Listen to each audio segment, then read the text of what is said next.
అన్న నమస్తే అన్న, ఏం పేరు మీ పేరు? రమేష్ రమేష్. ఏం చేస్తుంటారు? ఆటో ఆటోనే. ఓకే. అందరూ ఆటోనే పాపం. ఓకే. ఏంటి ఎలా ఉంది ఆటో వాళ్ళ లైఫ్? ఇక రెండుకి చెడ్డ రేవడి లేకున్నది. రెండుకి చెడ్డ రేవడి ఎందుకు అట్లా ఎట్లా ఎందుకన్నా? ఒక ప్రభుత్వం వచ్చి ఉచిత బస్సు పెట్టింది. ఆ ఉచిత బస్సుకు వాళ్ళకు ప్రజలకు ఉచితము, కానీ దాని మీద ఉపాధి కల్పించే వాళ్ళు, దాని మీద బతికే వాళ్ళకి మొత్తం ఉపాధి లేకుండా అయిపోయింది. డ్రైవింగ్ ఫీల్డ్ మీద డ్రైవింగ్ ఫీల్డ్ బస్కి మీద. ఇప్పుడు ఆటోల మీద బతికే వాళ్ళు ఏముంది, ఇప్పుడు సపోజ్ ఇక్కడ నుంచి సికింద్రాబాద్ స్టేషన్కి 20 రూపాయలు షేరింగ్ ఆటోలకి. అదే బస్ అయితే ఫ్రీ, ఇంకా 10 రూపాయలు అయితే పాల ప్యాకెట్ వస్తుంది. వాళ్ళ ఆలోచనలు వాళ్ళకి, ఆడవాళ్ళకి అంత క్యాల్కులేషన్ అట్లా క్యాలిక్యులేషన్ చేస్తున్నారు. ఎవరు ఆటో ఎవరు ఎక్కలేరు. ఇదివరకు అంటే ఆటో ఆడవాళ్ళు, ఇప్పుడు ఒకప్పుడు ఆడవాళ్ళు నిలబడితే ఆటో ఆపేది. ఇప్పుడు ఆడవాళ్ళు కాదు, మగవాళ్ళు నిలబడితే కూడా ఆటో ఆపుతలేము. ఎందుకంటే ఆటోలు అంతా ఆధార్ కార్డు ఫ్రీ, ఉచిత బస్సు. ఉచిత బస్సు వచ్చినాక వాళ్ళకి ఆటో ఎందుకు ఎక్కుతారు వాళ్ళు? అప్పుడు ఇక్కడ నుంచి సికింద్రాబాద్ జూబ్లీ బస్ స్టాండ్ పోవడానికి ఆటో బుక్ చేసుకుని పోయేవారు నలుగురు, 2 ఆడవాళ్ళు 2 మగవాళ్ళు. ఇప్పుడు ఏంది, 2 టికెట్లు కొంటే 2 ఫ్రీ. దానికి దానికి ఆటో మాట్లాడుకోవడం ఎందుకు? ఆటో ఎందుకు అనవసరంగా ఖర్చులు? మరి లైఫ్ ఎట్లనే? ఇక లైఫ్ ఏమున్నది, ఉన్నది నడవాలి. నలుగురితో నారాయణ. ఎన్ని సంవత్సరాలు నడుపుతున్నావు? 15 సంవత్సరాల నుంచి. రోజుకి ఎంత సంపాదిస్తావు? ఇదివరకు వచ్చేది మంచిది, ఇప్పుడు ఆదాయ మాసం గణనీయంగా పడిపోయింది. అది పడ్డం గణనీయంగా పెరగలే, గణనీయంగా పడిపోయింది మొత్తానికి. మా ఆదాయం మొత్తం పాతాళానికి పడిపోయింది. ఖర్చులేమో ఆకాశానికి వెళ్ళిపోయాయి. ఓ బాబు పాప. స్కూల్ ఫీజులు ఇక కట్టాల్సింది కదా, అవన్నీ ఆగవు కదా. ఇంటి కిరాయి, ఫీజులు, ఇంట్లో ఖర్చులు, పండుగలు, పబ్బాలు, పెళ్ళిళ్ళు, పేరెంటాలు, సాగులు, దినాలు, ఆటలు, ఇవన్నీ అయిపోతుంటాయి. మనిషి జీవితం అన్నిటికీ సాకు 1వ తారీఖు. అదో డబ్బు కావాలి. ఆ డబ్బు ఏమో రాబడి తక్కువైపోతుంది, పోబడేమో ఎక్కువైపోతుంది.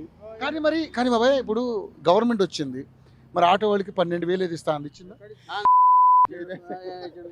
బూతులు మాట్లాడుతున్నాం అవన్నీ. మనం ప్రభుత్వం ఇచ్చిన హామీలు, ఆ డబల్ బెడ్రూమ్ అన్నాడు, ఇందిరమ్మ టవర్స్ అన్నారు.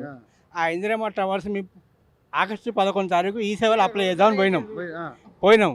పోయేసరికి ఏమైంది, మిగతా నియోజకవర్గాలలో వెబ్సైట్లు అన్నీ ఓపెన్ చేసి ఉన్నాయి. ఓన్లీ సికింద్రాబాద్ వెబ్సైట్ ఆ డోర్ క్లోజ్ చేసేసారు. ఏం మళ్ళీ అయిపోయింది, ఆ విండో క్లోజ్ చేసి. నియోజకవర్గంలో టీఆర్ఎస్ ఇక్కడ అభ్యర్థి ఆయన ఎవరు, మన పద్మారావు ఉన్నాడు కాబట్టి తాళం పడిపోయింది. 11వ తారీఖు మేము వెళ్ళాము ఈ సేవకి. 2-3 ఈ సేవలకు వెళ్ళేసరికి బాబు మీ సికింద్రాబాద్ విండో క్లోజ్ అయిపోయింది, ఇక అది ఎప్పుడు చేస్తుందో తెలియదు అని చెప్పింది. అంటే ఒక పేదవాడికి, అరుగుడైన పేదవాడికి పథకం ఇవ్వడానికి ఇలాంటివన్నీ రాజకీయంగా గుర్తొస్తాయి. ఇప్పుడు కేసీఆర్ గారు వచ్చారు, ఆయన డబుల్ బెడ్రూమ్ అన్నాడు. ఆ సింగిల్ బెడ్రూమ్ లేదు, నా ఒక రూమ్ లేదు, ఒక డేది లేదు. ఆయన దిగిపోయిండు, 10 సంవత్సరాలు పరిపాలించిండు, వెళ్ళిపోయిండు. ఇప్పుడు ఈయన వచ్చిండు, ఇందిరమ్మ ఇల్లు అన్నాడు. ఇందిరమ్మ ఇల్లు గ్రామీణ ప్రాంతాలలో చాలా బాగుంది. ఈ పట్టణ ప్రాంతాలకు వచ్చారు, శూన్యం అసలు. అంటే ఊళ్ళలో ఇస్తున్నారా? ఊళ్ళలో ఇస్తున్నారు, ఇక్కడ లేదు.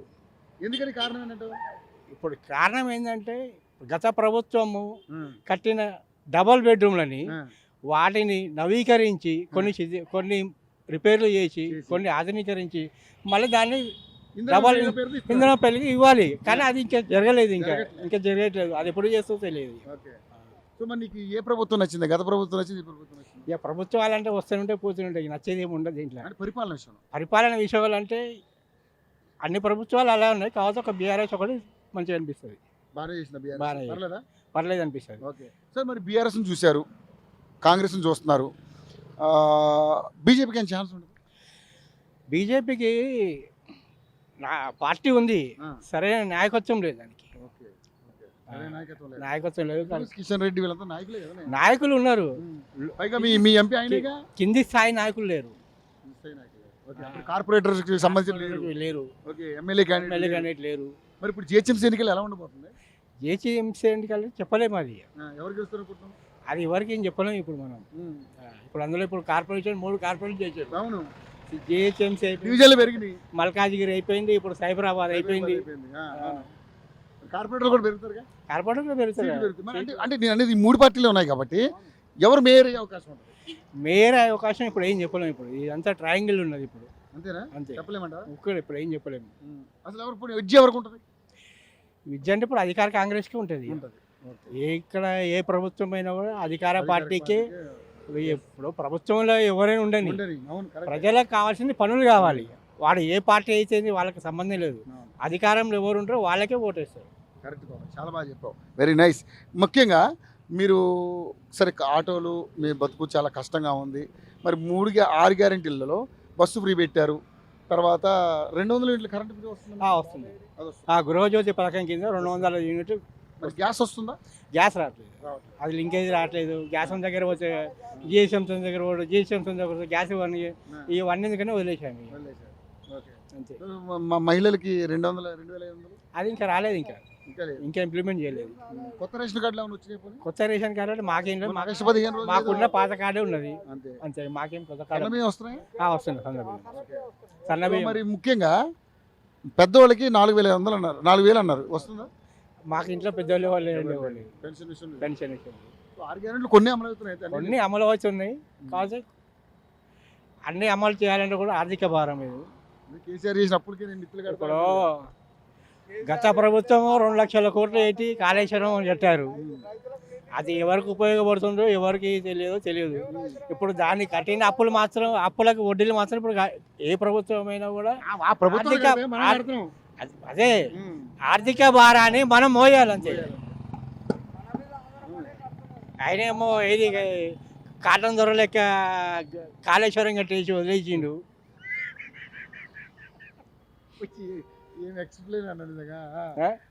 ఇప్పుడు అప్పుల భారం మన మీద పడుతుంది. సరే, మరి ఎస్ఐఆర్ ఓటు ఫామ్ నింపారా? నింపాము. ఎట్లుంది ఎస్ఐఆర్ అంటే? తెలుసండి.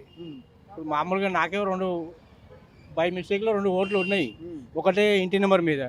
దాన్ని ఇప్పుడు ఆబ్వియస్లీ ఇప్పుడు 2 ఓట్లు ఉన్న కాడ ఒకటే ఓటు అవుతారు, 2 ఓట్లు ఉన్న కాడ ఒకటే ఓటు. ఆధార్ కార్డ్ అది అక్కడ లెక్క ప్రకారం చూస్తే మంచి ప్రయత్నం, అది మంచి పద్ధతి.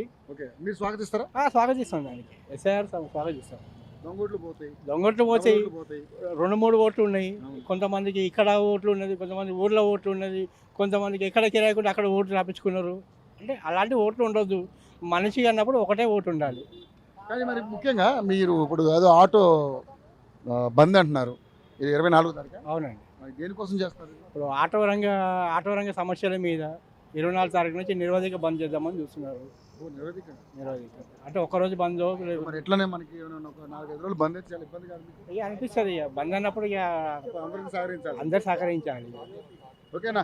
మీరు బంద్ సక్సెస్ చేసి మీకు రావాల్సిన బెనిఫిట్స్ అన్ని కూడా గవర్నమెంట్ రావాలని కోరుకుంటున్నాం. ముఖ్యంగా మహిళలే తిరస్కరిస్తున్నారు ఫ్రీ బస్ వద్దని. ఫ్రీ బస్ అనేది అసలు ఎవరికి కావాలంటే విద్యార్థులకు కావాలి, విద్యార్థినులకు కావాలి, వయోవృద్ధులకు కావాలి. ఈరోజు ఫ్రీ బస్సు వల్ల గ్రామీణ ప్రాంతాలు కానీ పట్టణ ప్రాంతాల్లో కానీ ₹1,00,000 గవర్నమెంట్ ఉద్యోగస్తులు కూడా ఉచిత బస్సును వినియోగించుకుంటున్నారు. ₹1,00,000. అది గ్రామీణ ప్రాంతాలలో ప్రభుత్వ టీచర్లు కావచ్చు, ప్రభుత్వ ఉద్యోగులు కావచ్చు, ఎవరైనా కావచ్చు, వాళ్ళు కూడా ఉచిత బస్సును వినియోగించుకుంటున్నారు. అంటే అందరూ ఎక్కుతున్నారు, మేము ఎక్కుతే ఏమైంది, ఫ్రీయే అంతే అయిపోయా. పని లేకపోయినా ఫ్రీ బస్ అయినాయి, పని ఉన్నా ఫ్రీ బస్ అయినాయి. అట్లా ఉచిత పథకానికి అసలు అర్హులకి ఇవ్వాలి. ఏమైనా బాగా మాట్లాడారు సార్, థ్యాంక్ యూ. బట్ చూద్దాం ఎలా జరుగుతుంది ఏంటని. రైట్.